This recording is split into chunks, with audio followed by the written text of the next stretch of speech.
Kayaknya Apple September tahun ini tuh biasa banget ya. Apalagi ngelihat body design iPhone 16 Pro yang sama aja dari iPhone 11 sampai iPhone 15 seri Pro. Posisi kameranya gitu-gitu aja, nggak ada perubahan. Padahal iPhone 16 yang biasa, itu posisi kameranya udah berubah ya. Lama-lama kita bosen dengan tampilan fisik iPhone terbaru yang gitu-gitu aja. Terlepas dari body design yang gitu-gitu aja, iPhone 16 Pro dan Pro Max ini bisa dibilang membawa fitur-fitur yang lumayan banyak loh, terutama kalau kita upgrade-nya dari iPhone 13 Pro ke bawah. Yang menurut saya worth it lah kalau beli iPhone 16 Pro atau Pro Max tahun ini, tapi ada satu fitur yang membuat saya skip upgrade dari iPhone 14 Pro Max saya ke iPhone 16 Pro Max. Dan semoga aja tahun depan Apple bakal berbaik hati mengupgrade fitur yang saya inginkan di iPhone 17 lineups. Emangnya sepenting apa sih fitur itu buat saya? Makanya tonton video ini sampai selesai dan jangan lupa juga untuk subscribe ya, karena saya bakal banyak bahas produk-produk Apple yang baru rilis atau yang akan rilis. Kita bahas dari desainnya dulu deh. Sekilas kayak nggak ada beda ya dari iPhone seri Pro sebelumnya, tapi sekarang ukuran iPhone 16 Pro dan Pro Max itu lebih besar 2 inch dengan bezel yang super tipis, menjadikan iPhone 16 Pro dan Pro Max ini smartphone dengan bezel tertipis di dunia yang menambah nilai estetik tampilan depannya. Tapi kalau dipakein casing, tetap aja nggak begitu kelihatan ya. Sasisnya pakai titanium grade 5 dengan microblasted texture. Warna biru pada iPhone 15 Pro dan Pro Max juga diganti dengan desert titanium yang mirip-mirip warna gold. Dan warna natural titanium tetap dipertahankan, mengingat tahun lalu juga warna ini jadi paling laris ya di iPhone 15 Pro dan Pro Max. Desain di dalamnya juga ditambahi lapisan thermal untuk menyebarkan panas agar iPhone 16 Pro dan Pro Max nggak overheat kayak iPhone 15 Pro yang punya masalah dengan overheat. Kamera kontrol pada seri Pro juga bisa mengunci fokus saat objek yang kita capture bergerak. Dan fungsi kamera kontrol ini banyak banget ya, bukan cuma buat ngambil foto atau merekam video aja. Bagi filmmaker atau videographer, adanya kamera kontrol dengan segudang kegunaannya itu bisa jadi alasan untuk upgrade ke iPhone 16 Pro atau Pro Max. Tampilan kamera belakangnya memang menipu ya, seakan-akan nggak ada perubahan sama sekali dari iPhone 14 seri Pro. Tapi jeroannya banyak banget upgrade-nya. Kamera utamanya sudah pakai Fusion kamera 48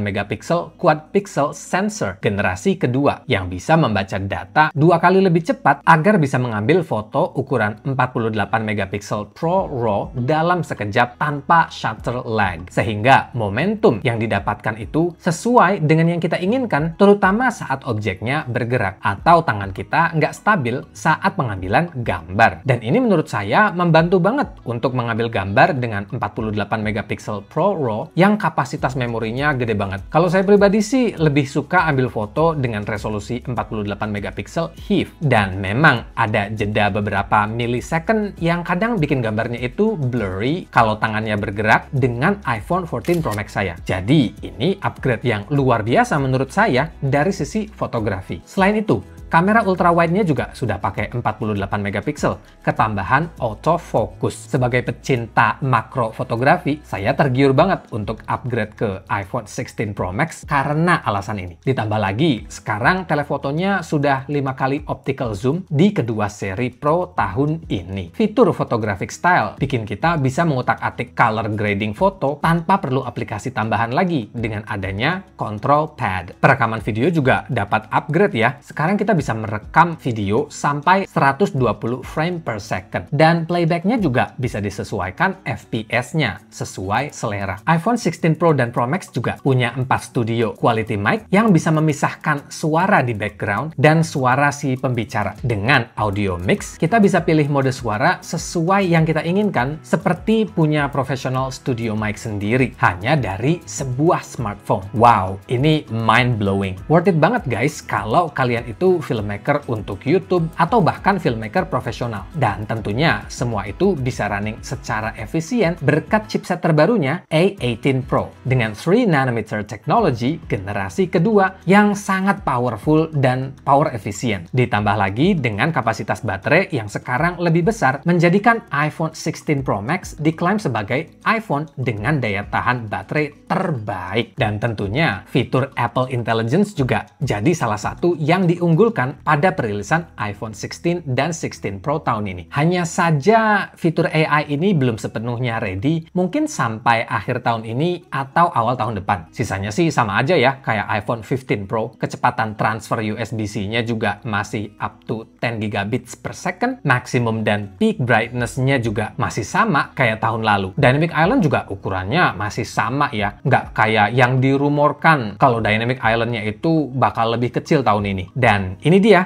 fitur yang membuat saya mungkin nggak akan upgrade ke iPhone 16 Pro Max tahun ini. Resolusi kamera depannya masih pakai 12 megapiksel dengan lensa yang sama yang dipakai iPhone 14 reguler. Belum ada perubahan sama sekali. Kamera depan pada iPhone 14 Pro Max saya bisa dibilang sudah lebih dari cukup untuk merekam video atau foto selfie. Tapi akan lebih baik lagi kalau kamera depan ini dapat upgrade sensor yang lebih bagus atau lebih besar. Karena sebagai content creator yang masih bikin travel vlogging, saya bisa dibilang sering pakai kamera depan saat ngevlog. Dan hasil video kamera depan dan belakangnya itu kelihatan banget ya bedanya kalau dibandingkan. Dan saya yakin banyak orang yang berharap Apple bakal upgrade sensor kamera depan untuk iPhone tahun ini dan ternyata mengecewakan. Makanya semoga aja tahun depan Apple bakal mengupgrade kamera depan untuk iPhone 17 lineup, karena banyak dari kita yang masih suka vlogging atau bikin video untuk Instastory atau TikTok, itu bakal sangat membantu kalau kamera depannya lebih bagus pada iPhone tahun depan. Sebagai pengguna iPhone 14 Pro Max, saya rasa nggak perlu-perlu banget ya upgrade ke iPhone 16 Pro atau Pro Max. Saya masih bisa ambil foto dengan kualitas yang luar biasa. Saya juga belum butuh-butuh banget format log atau ProRes video yang bikin memori cepet penuh karena kapasitasnya gede banget. Apalagi kalau cuma buat YouTube ya. Perekaman video 4K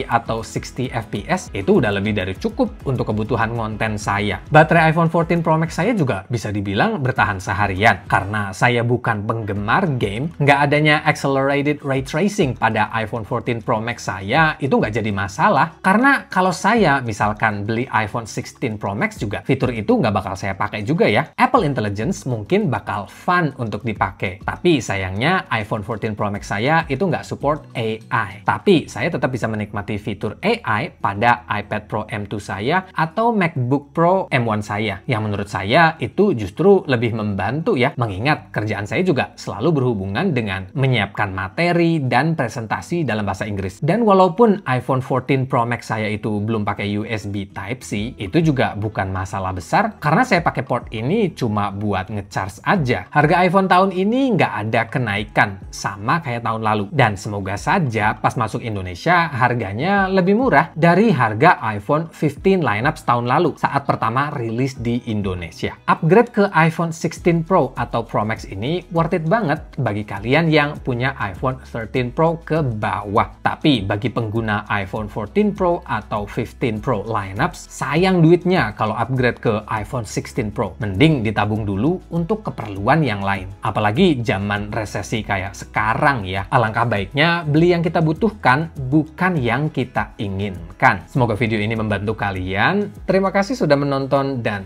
sampai jumpa di video berikutnya.